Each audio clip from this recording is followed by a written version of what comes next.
The Stoiccat, The Art of Quiet Power, by Stoiccat. The day Clara came back wasn't marked by fanfare.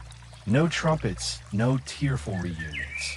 It was a crisp October morning, the kind where the city's edges soften under a thin veil of fog. And I was 36, perched on the windowsill of my new basement apartment, watching the world wake up. The air smelled of damp leaves and diesel, a familiar hum beneath the quiet-eyed build. My calico companion, Sage, a scruffy stray I'd taken in after moving, sat beside me, her mismatched eyes glinting in the dawn light. She'd been my shadow for months, a silent witness to the life I'd clawed back from chaos. And then the key turned in the lock. I heard it before I saw her, the faint scrape of metal, the creak of the door I'd left unlatched for deliveries. Sage's ears twitched, but she didn't move, just kept grooming her paw like the world hadn't shifted. Clara stepped in, suitcase in hand, her voice soft with a tremor I hadn't heard before. "Hey, it's me." I didn't leap up, didn't rush to her. I turned, slow and deliberate, and met her eyes, those same hazel eyes I'd once clung to like a lifeline. "Hey," I said, voice steady, then went back to watching the street. Sage yawned, stretched, and leapt to the bookshelf, her tail flicking once. The room felt empty, but not the way it had when she'd left. The clinging passed. Clara had walked out 2 years ago, her parting words ablaze. "I can't keep waiting for you to figure it out." Back then, I'd been a mess. Freelance gigs drying up, toxic people like Vince and Mara gnawing at my edges. Regret a chain I'd forged from every mistake. I thought love meant holding tighter, chasing harder. I'd call her late at night, leave voicemail she never answered, scroll her social media for signs she missed me. Sage had been there then too, a stray I'd fed on impulse, curling in my lap as I pored over my phone, hurrying through my despair. I didn't see it yet. Chasing only pushed her further away. When she left, the apartment echoed with her absence. Sage would nose at her old spot on the couch, paw at a toy she'd bought, a feather thing on a string, then sit by the closed door, waiting. I'd wait too, staring at that toy, willing her to come back. The world felt hollow, and I filled it with noise, cigarettes, whiskey, pleas I never sent. Marcus Aurelius's words were just ink thin, a book I'd bought but hadn't lived. You have power over your mind, not outside events. I wasn't ready to hear it. I was still begging, still breaking. The silence that spoke. Clara's return wasn't the first shift. That came months earlier, after I'd moved here, a quieter corner of the city, a basement with a single window where Sage and I rebuilt. I'd shed Vince, Mara, the old landlord, armed with 13 Stoic tools from my last war. But Sage taught me something new. Silence is power. Disappearance is mastery. She'd ignore her empty bowl some mornings, leap to the sill instead, basking in sunlight like hunger was a suggestion. I'd watch her, marveling. She doesn't need me to fix this. She's enough. I started letting go, stopped checking Clara's posts, deleted her number, left the toy untouched in a drawer. Sage mirrored me, nudging it once, then walking away, perching high on a shelf to watch the room. Pain was temporary, Marcus wrote. The impediment to action advances action. Losing Clara had cracked me open, but I chose to grow. I wrote again, not for approval, but for me. Stories of quiet streets, resilient strays, a man finding his footing. Sage's coat gleamed now, her posture regal, my words sharpened, my shoulders squared. We transformed side by side in the stillness.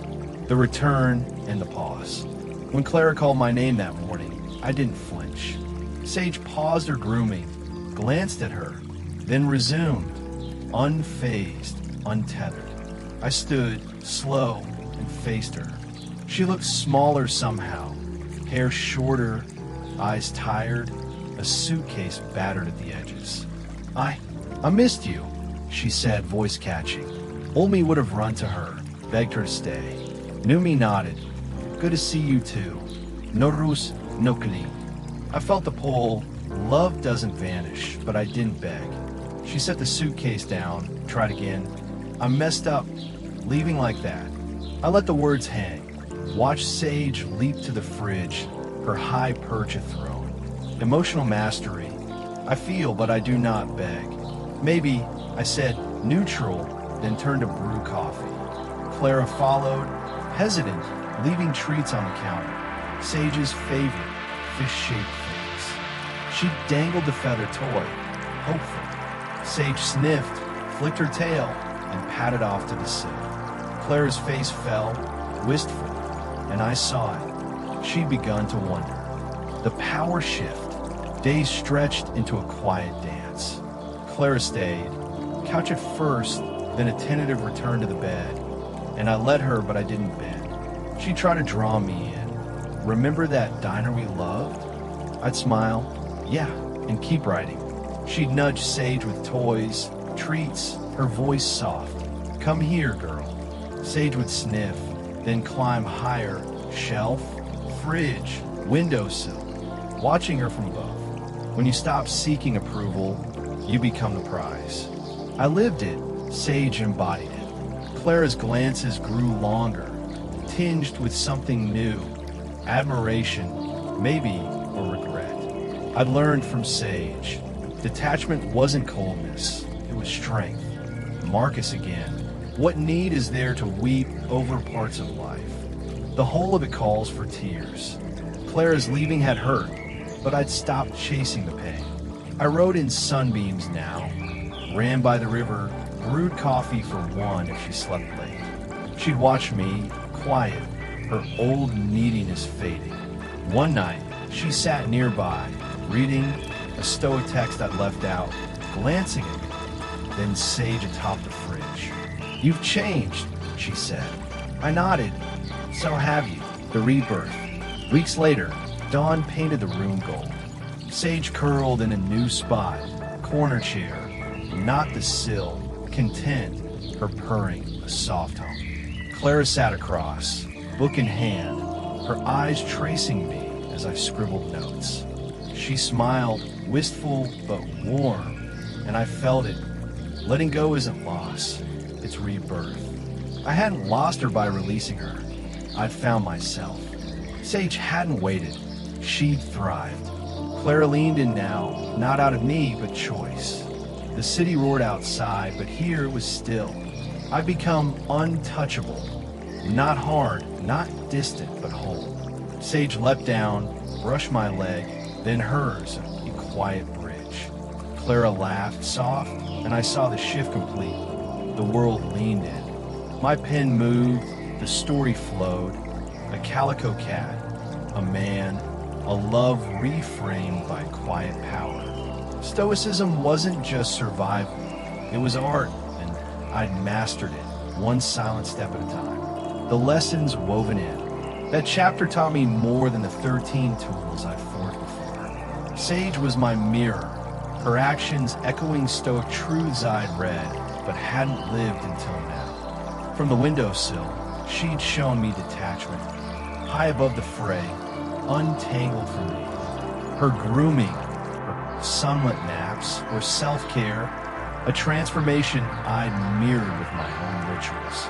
The ignored toys were her rejection of clinginess, a lesson I'd taken to heart with Clara's calls. And those wistful glances Clara cast her way, they marked the power shift. Sage didn't beg, so Clara sought her out. I'd carried those earlier lessons forward. Awareness of Vince's barbs, boundaries with Mara's guilt, the gray rock calm against the landlord's sneers. But Sage refined them. Silence wasn't just a shield, it was a throne. Disappearance wasn't retreat, it was mastery. I'd stopped chasing Clara's approval, and she'd returned, not as my savior, but as a guest in a life I'd rebuilt. The Stoics were right. The impediment to action advances action. Pain had pushed me, but quiet power pulled me through. The quiet legacy. Months later, I sit here, Sage dozing beside me, Clara across the room sketching, her own art reborn. The suitcase gathers dust in a corner. The toy stays in its drawer. I write now, not for her, not for anyone, but for the stillness I've claimed. The city's noise fades behind these walls, my citadel stronger than ever. I'm stoiccat, scarred, serene, a man who learned from a calico stray that strength isn't loud. It's the art of quiet power, a legacy of peace no storm can touch.